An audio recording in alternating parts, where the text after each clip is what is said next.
Good morning. I'm Lee Jameson, and this is the 118th installment of the Bible in a Year. Today's readings will be from 1 Kings chapters 3 through 5 and from the Gospel of Luke chapter 1 verses 57 through 80. Solomon's Prayer for Wisdom, chapter 3. Solomon made a marriage alliance with Pharaoh, king of Egypt. He took Pharaoh's daughter and brought her into the city of David until he had finished building his own house, and the house of the Lord, and the walls around Jerusalem. The people were sacrificing at the high places, however, because no house had yet been built for the name of the Lord. Solomon loved the Lord, walking in the statutes of David his father. Only he sacrificed and made offerings at the high places. And the king went to Gibeon to sacrifice there, for that was the great high place. Solomon used to offer 1,000 burnt offerings on that altar. At Gibeon, the Lord appeared to Solomon in a dream by night, and God said, "Ask what I shall give you." And Solomon said, "You have shown great and steadfast love to your servant David my father, because he walked before you in faithfulness, in righteousness, and in uprightness of heart toward you. And you have kept for him this great and steadfast love, and have given him a son to sit on his throne this day. And now, O Lord my God, you have made your servant king in place of David my father. Although I am but a little child, I do not know how to go or how to come in. And your servant is in the midst of your people whom you have chosen, a great people, too many to be numbered or counted for multitude.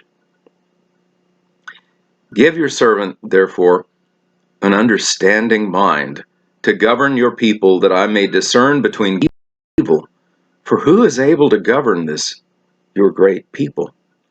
It pleased the Lord that Solomon had asked this. And God said to him, "Because you have asked this, and have not asked for yourself long life or riches or the life of your enemies, but have asked for yourself understanding to discern what is right, behold, I now do according to your word. Behold, I give you a wise and discerning mind, so that none like you has been before you, and none like you shall arise after you. I give you also what you have not asked, both riches and honor, so that no other king shall compare with you all your days. And if you will walk in my ways, keeping my statutes and my commandments, as your father David walked, then I will lengthen your days." And Solomon awoke, and behold, it was a dream. Then he came to Jerusalem, and stood before the ark of the covenant of the Lord, and offered up burnt offerings and peace offerings, and made a feast for all his servants. Solomon's wisdom. Then 2 prostitutes came to the king and stood before him. The one woman said, "Oh, my lord, this woman and I live in the same house, and I gave birth to a child while she was in the house. Then on the 3rd day after I gave birth, this woman also gave birth, and we were alone. And there was no one else with us in the house, only we two were in the house. And this woman's son died in the night, because she lay on him. And she arose at midnight and took my son from beside me, while your servant slept, and laid him at her breast, and laid her dead son at my breast. When I arose in the morning to nurse my child, behold, he was dead. But when I looked at him closely in the morning, behold, it was not the child that I had borne." But the other woman said, "No, the living child is mine, and the dead child is yours." The first said, "No, the dead child is yours, and the living child is mine." Thus they spoke before the king. Then the king said, "The one says, 'This is my son that is alive, and your son is dead.' The other said, 'No, but your son is dead, and my son is the living one.' And the king said, 'Bring me a sword.' So a sword was brought before the king.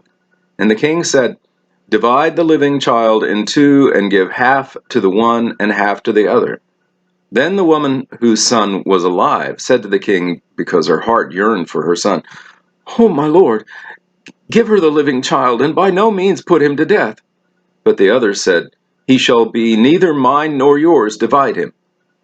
Then the king answered and said, "Give the living child to the first woman, and by no means put him to death. She is his mother." And all Israel heard of the judgment that the king had rendered, and they stood in awe of the king, because they perceived that the wisdom of God was in him to do justice. Solomon's officials. King Solomon was king over all Israel, and these were his high officials. Azariah the son of Zadok was priest. Elihoreph and Ahijah, the sons of Shisha, were secretaries. Jehoshaphat, the son of Ahihud, was recorder. Benaiah, the son of Jehoiada, was in command of the army. Zadok and Abiathar were priests. Azariah, the son of Nathan, was over the officers. Zabud, the son of Nathan, was priest and king's friend. Abishar was in charge of the palace, and Adoniram, the son of Abda, was in charge of the forced labor.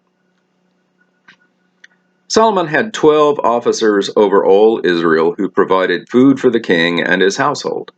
Each man had to make provision for 1 month of the year.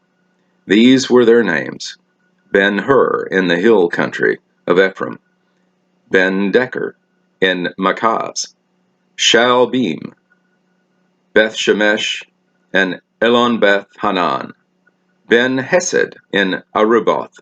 To him belonged Soka and the land of Hepher. Ben-Abinadab in Ol Naphath Dor. He had Taphath, the daughter of Solomon, as his wife. Baanah, the son of Ahihud, in Taanach, Megiddo, and Ol Beth-Shean, that is beside Zarathon, below Jezreel, and from Beth-Shean to Abel-Meholah, as far as the other side of Jokmeam. Ben-Gaber in Ramoth-Gilead. He had the villages of Jair, the son of Manasseh, which are in Gilead, and he had the region of Argob, which is in Bashan, 60 great cities with walls and bronze bars. Ahinadab, the son of Edo, was in Mahanaim. Ahimaaz in Naphtali. He had taken Basemath, the daughter of Solomon, as his wife. Baanah, the son of Hushai, in Asher and Bealoth. Jehoshaphat, the son of Paruah, in Issachar. Shimei, the son of Elah, in Benjamin. Gaber, the son of Uri, in the land of Gilead, the country of Sihon, king of the Amorites, and Og, king of Bashan. And there was one governor who was over the land. Solomon's wealth and wisdom. Judah and Israel were as many as the sand by the sea. They ate and drank and were happy. Solomon ruled over all the kingdoms, from the Euphrates to the land of the Philistines and to the border of Egypt. They brought tribute and served Solomon all the days of his life. Solomon's provisions for 1 day was 30 cores of fine flour and 60 cores of meal, 10 fat oxen and 20 pasture-fed cattle, 100 sheep, beside deer, gazelles, roebucks, and fattened fowl. For he had dominion over all the region west of the Euphrates, from Tifshah to Gaza, over the kings west of the Euphrates, and he had peace on all sides around him. And Judah and Israel lived in safety, from Dan even to Beersheba, every man under his vine and under his fig tree, all the days of Solomon. Solomon also had 40,000 stalls of horses for his chariots, and 12,000 horsemen. And those officers supplied provisions for King Solomon and for all who came to King Solomon's table, each one in his month. They let nothing be lacking. Barley also, and straw for the horses, and swift steeds they brought to the place where it was required, each according to his duty. And God gave Solomon wisdom and understanding beyond measure, and breadth of mind like the sand on the seashore, so that Solomon's wisdom surpassed the wisdom of all the people of the East, and all the wisdom of Egypt. For he was wiser than all other men, wiser than Ethan the Ezrahite, and Heman, Calcol, and Darda, the sons of Mahol. And his fame was in all the surrounding nations. He also spoke 3,000 proverbs, and his songs were 1,005. He spoke of trees, from the cedar that is in Lebanon to the hyssop that grows out of the wall. He spoke also of beasts and of birds and of reptiles and of fish. And people of all nations came to hear the wisdom of Solomon, and from all the kings of the earth who had heard of his wisdom. Preparations for building the temple. Chapter 5. Now Hiram, king of Tyre, sent his servants to Solomon, when they heard he had anointed him king in place of his father. For Hiram always loved David, and Solomon sent word to Hiram, "You know that David my father could not build a house for the name of the Lord his God, because of the warfare with which his enemies surrounded him, until the Lord put them under the soles of his feet. But now the Lord my God has given me rest on every side. There is neither adversary nor misfortune. And so I intend to build a house for the name of the Lord my God. As the Lord said to David my father, your son, whom I will set on your throne in all your place, shall build a house for my name. Now therefore command that cedars of Lebanon be cut for me, and my servants will join your servants, and I will pay you for your servants such wages as you set. For you know that there is no one among us who knows how to cut timber, like the Sidonians." As soon as Hiram heard the words of Solomon, he rejoiced greatly, and said, "Blessed be the Lord this day, who has given to David a wise son to be over this great people." And Hiram sent to Solomon, saying, "I have heard the message that you have sent to me. I am ready to do all that you desire in the matter of cedar and cypress timber. My servant shall bring it down to the sea from Lebanon, and I will make it into rafts to go by sea to the place you direct. And I will have them broken up there, and you shall receive it. And you shall meet my wishes by providing food for my household." So Hiram supplied Solomon with all the timber of cedar and cypress that he desired, while Solomon gave Hiram 20,000 cores of wheat as food for his household, and 20,000 cores of beaten oil. Solomon gave this to Hiram year by year, and the Lord gave Solomon wisdom as he promised him. And there was peace between Hiram and Solomon, and the two of them made a treaty. King Solomon drafted forced labor out of all Israel, and the draft numbered 30,000 men. And he sent them to Lebanon, 10,000 a month in shifts, and they would be a month in Lebanon and 2 months at home. Adoniram was in charge of the draft. Solomon also had 70,000 burden carriers and 80,000 stone cutters in the hill country. Besides Solomon, 3,300 chief officers who were over the work, who had charge of the people who carried on the work. At the king's command, they quarried out great, costly stones in order to lay the foundations of the house with dressed stones. So Solomon's builders, and Hiram's builders, and the men of Gebal did the cutting and prepared the timbers and the stone to build the house. And that concludes the reading in 1 Kings. And now, Luke chapter 1, verses 57 through 80. The birth of John the Baptist. Now the time came for Elizabeth to give birth, and she bore a son. And her neighbors and relatives heard that the Lord had shown great mercy to her, and they rejoiced with her. And on the 8th day they came to circumcise the child, and they would have called him Zechariah after his father. But his mother answered, "No, he shall be called John." And they said to her, "None of your relatives is called by this name." And they made signs to his father, inquiring what he wanted him to be called. And he asked for a writing tablet and wrote, "His name is John." And they all wondered. And immediately his mouth was opened and his tongue loosed, and he spoke, blessing God.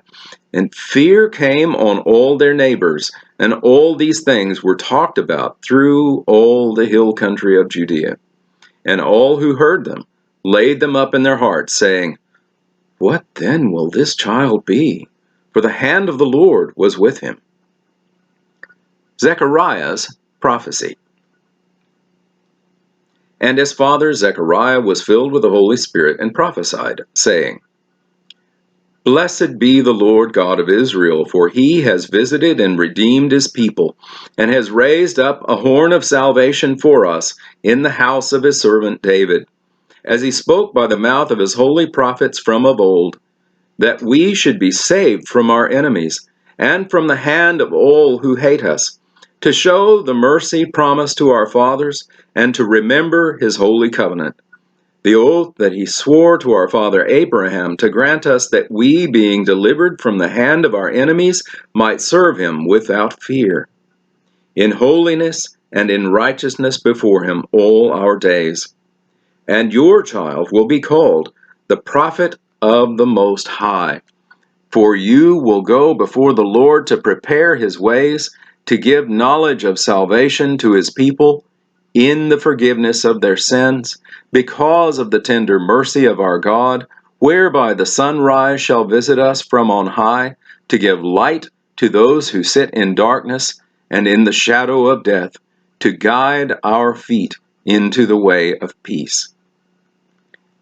And the child grew and became strong in spirit, and he was in the wilderness until the day of his public appearance to Israel. And that concludes the reading in Luke. Thank you for watching this video all the way to the end.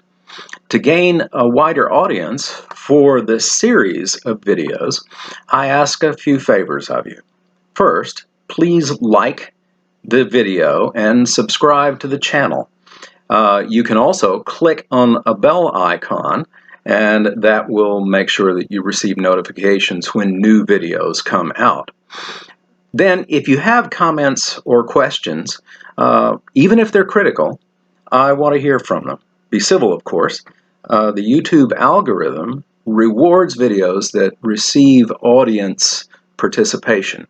So I appreciate your input. You are a part of this channel as well. Thank you, and have a blessed day.